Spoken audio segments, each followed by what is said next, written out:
Welcome aboard, everybody, here to the Sports Talk Nation. I know this one is a little bit late, but now we finally get a chance. I finally get a chance, after a busy start to the week, to talk about the Jets' 19-14 loss to the Panthers and its impact moving forward into Week 2. Let's get right into it.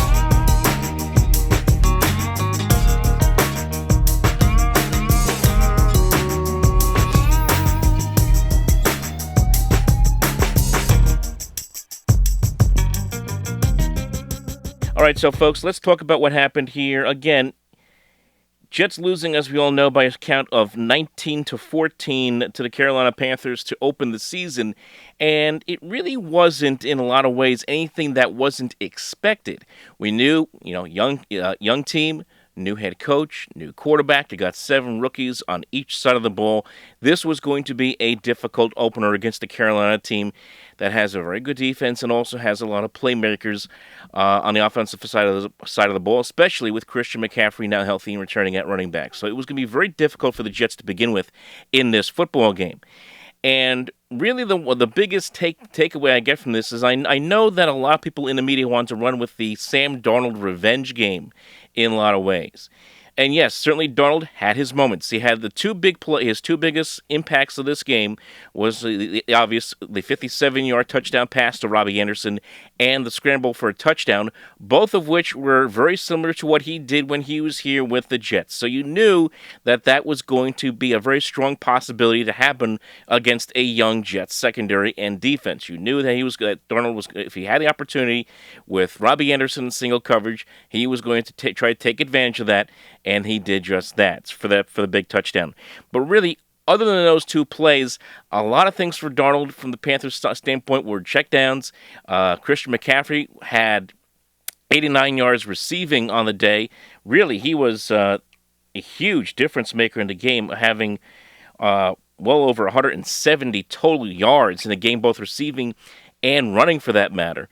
89 yards receiving for Christian McCaffrey. That was about a third of the yards that Darnold threw in the game. Darnold threw for 279 yards overall. I didn't feel like this was a new Sam Darnold. It felt like a little bit like the same Sam Darnold we've seen, but with a better offensive line and better skilled guys around him. And that, of course, is obviously not what the Jets did with him over the last couple of years.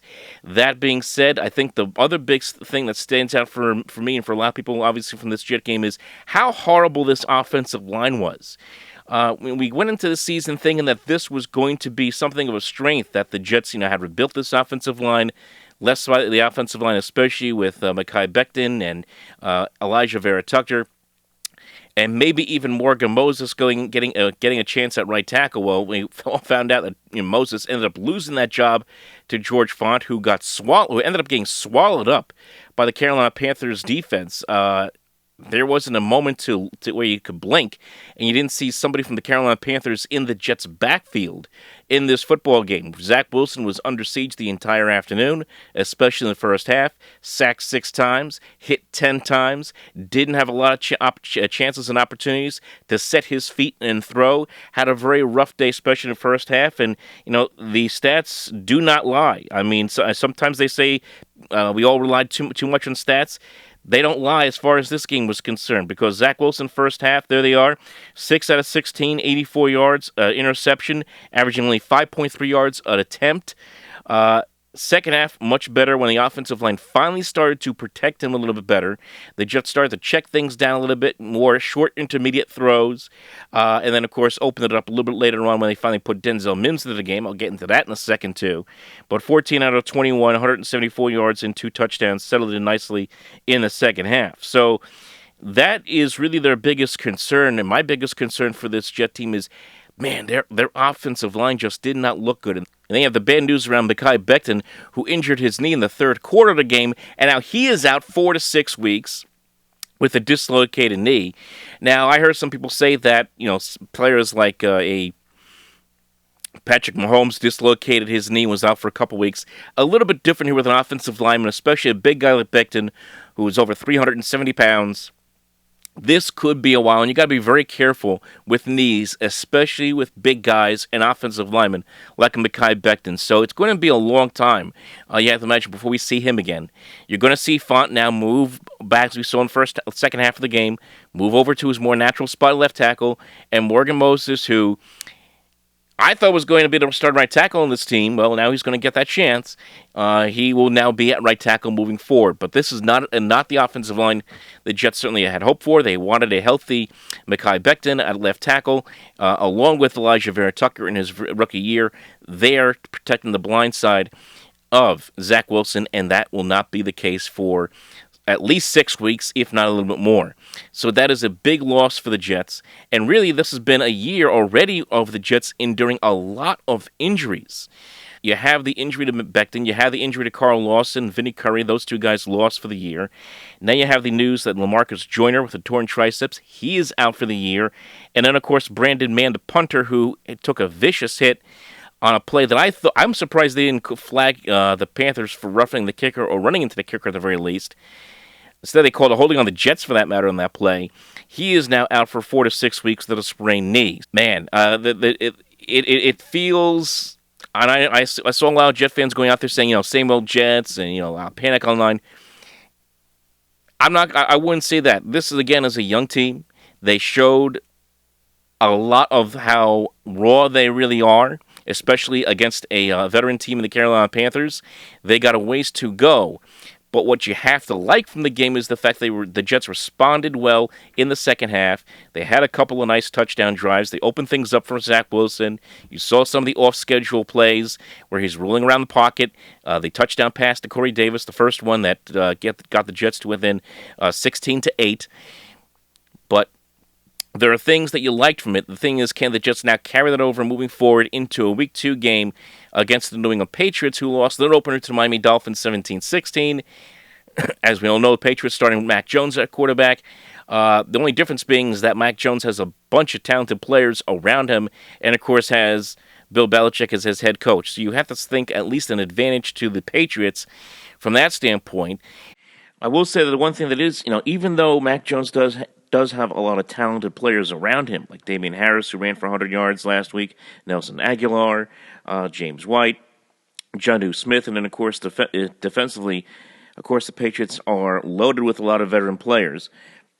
While that is the case, it is still a rookie quarterback going into the Meadowlands against this Jets team. You still have a rookie quarterback against a rookie quarterback, and it'll be interesting to see in this game, what kind of pressure can the Jets get on Mac Jones in this game. The Jets got a lot of pressure on Sam Darnold in the second half of the Carolina game. They pinned their ears back and played much better football. I'm very curious to see what kind of pressure they're able to generate against Mac Jones and against this Patriot offensive line. And it's going to be interesting to see how Zach Wilson is able to respond against Bill Belichick's pressures. We all know Belichick does very well against rookie quarterbacks. So this could be, even though it does favor the Patriots, could be a little more even than you may think. But the big concern is going to be moving to that game Week 2 is, can the Jets keep Zach Wilson upright? That's going to be the big challenge, really, that could be the headline for the rest of the year. Can they keep him upright and protect him? That is my biggest concern coming out of the Jets' 19-14 loss in Week 1. It isn't so much about Zach Wilson's performance, which was overall kind of uneven, but a better second half where they, as I said, when things started to settle down.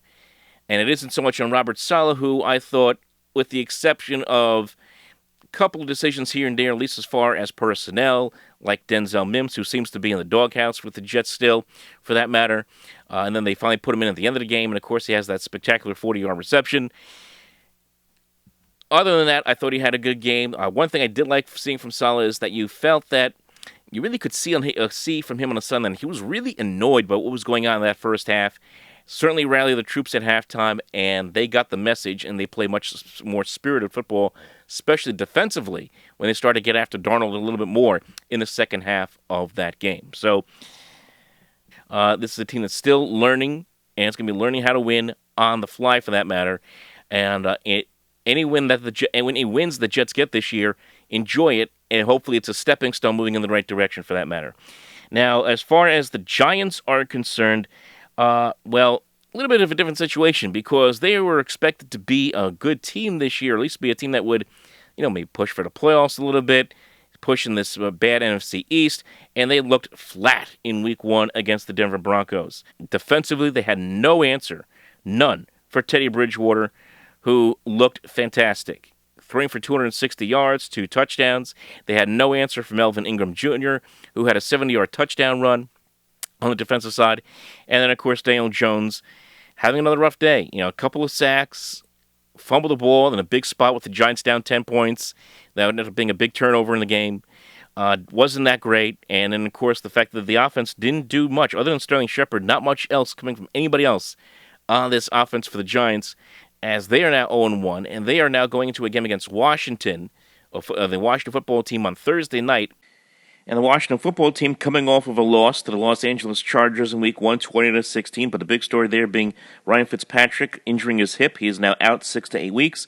So it's going to be Taylor Heineke that's going to get the start for the football team. And look, Heineke played well for the football team at the end of the year last year. He impressed a lot of people with the playoff game that he put together against the Tampa Bay Buccaneers in a losing effort.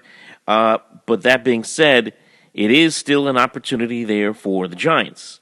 You're going up against the team that the Giants have played well against in recent years. They swept them last year, in fact. So what is going to be the case here for the Giants? This is a game they have got to have. Now, they also go into this game kind of like the Jets, kind of like the walking wounded.